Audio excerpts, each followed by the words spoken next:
We both know that you clicked on this video with some newfound hope that maybe by listening to someone talk about studying, you'd be more motivated to do it yourself. And that might be right. Hi, my name is Wiley. I work with Athena AI, a company whose sole purpose is to help you with everything college related, and that includes some college prep in high school. And in today's video, we're going to be looking at AP tests and how you can be best prepared for them come the test season this spring. The first thing I'd like to mention, and it's pretty quick and honestly very obvious, but that's to be taking notes. And I know that you're all good students and you've been taking notes all year, so you don't really need to hear about this next part, but I'm talking more specifically about how you're taking those notes. Most students, honestly, nowadays are typing them up, and while that might seem like the easier alternative to writing it down, it's actually less helpful in retention. Studies have shown that students that write down their notes actually are able to remember that information for longer and have it more fresh on their mind to pull up whenever they might need it.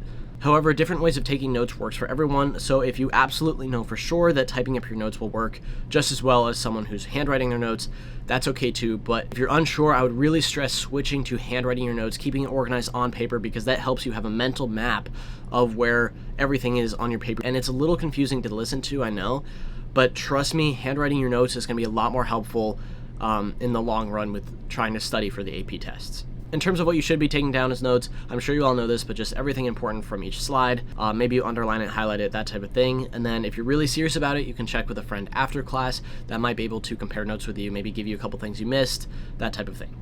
Next, I recommend that you categorize everything. And I mean by this, you start with classes, so let's say AP Calc, AP Chem, and APUSH, right? Let's say those are the three APs you're taking. Then you break it down into sections for each of those classes, maybe like each unit, that type of thing, and then break it down even smaller all the way until you have a plethora of like very little topics that you know that you can maybe just read a chapter about, check it off, move on to the next one, check it off, move on to the next one, check it off.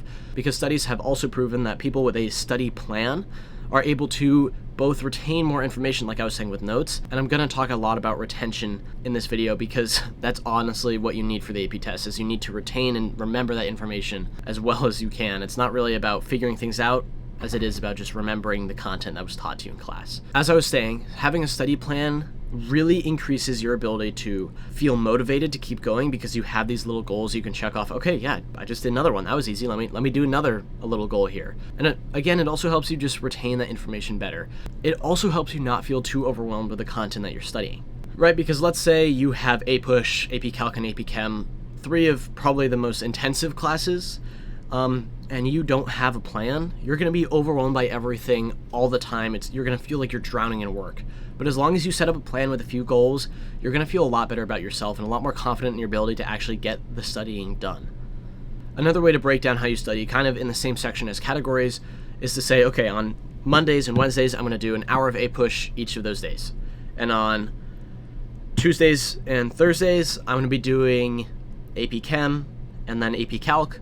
And then maybe on Fridays you get a rest day along with Saturday and Sunday. Isolating what material you cover per day can help you stay focused on studying, but also, again, help your retention, right? Because in the same day, if you're trying to study AP Calc and AP Chem and APUSH in like the same 2-hour span, you're going to have all this different information bouncing around, and you're not really going to know where to pick up or where to start off from each one. My next thing would be to know when you've had enough or you're too tired. Trying to study for longer than an hour usually puts a lot of strain on your mind. And I'm not saying that after an hour you get up and you don't even touch the material again. Maybe you get up for 5-10 minutes, you walk around, you call your friend, you pet your dog or something, you get a snack, and then you come back down and study again. Studies have shown that by taking a break, you actually relax your mind and you become more motivated again to finish out the studying session, right? So you might as well just take a little break, take a breather, maybe play a video game or something, whatever you want to do, watch half of an episode of a show, and then come back in, lock in again, and get that work done. And you should be doing this break type of thing every hour or so, every half hour. You can take a mini break if you want, but just keep taking breaks because it's going to help you retain that information. But keep taking breaks and know when you've had enough. Pushing yourself over the limit and trying to study until like midnight every night, that's going to be too much for you and it's going to end up hurting you more than helping you, I promise. The next thing I would recommend that you do is to do a lot of test prep for the AP test. And I know that this also sounds obvious and that you're probably doing it in class, but there are also some resources that you can be doing outside of class. Maybe you get together with some friends, some older siblings who have taken the test before. You say, hey, can you give me a rundown of what this test looks like? Because knowing what the problems look like on the test is going to give you a huge advantage when you're actually there in the moment. Right? Your teacher, unless they for some reason don't want to share it with you, should have access to a bunch of practice tests and problems that you can complete prior to the actual test. And I recommend doing this Whether you've been doing it in class or not, I would recommend doing it outside of class a little bit, just to kind of familiarize yourself more with, hey, these are what the problems are going to look like. I'm confident enough in myself to be able to do that type of thing. And just remember that as much as your teacher wants to help you and see you succeed, it's their job to teach you the material and not to help you study. It's your responsibility to find the time and the resources that you need to be prepared for this test. That was it for today's video. Thank you so much for watching. If you have any questions at all about anything college related, please let me know down below and I'll answer them as soon as I can. Remember, I'll be putting up another video on Saturday about how to take notes as efficiently as possible. And if you're interested in that, subscribe, turn on post notifications, and I'll see you on Saturday. Bye.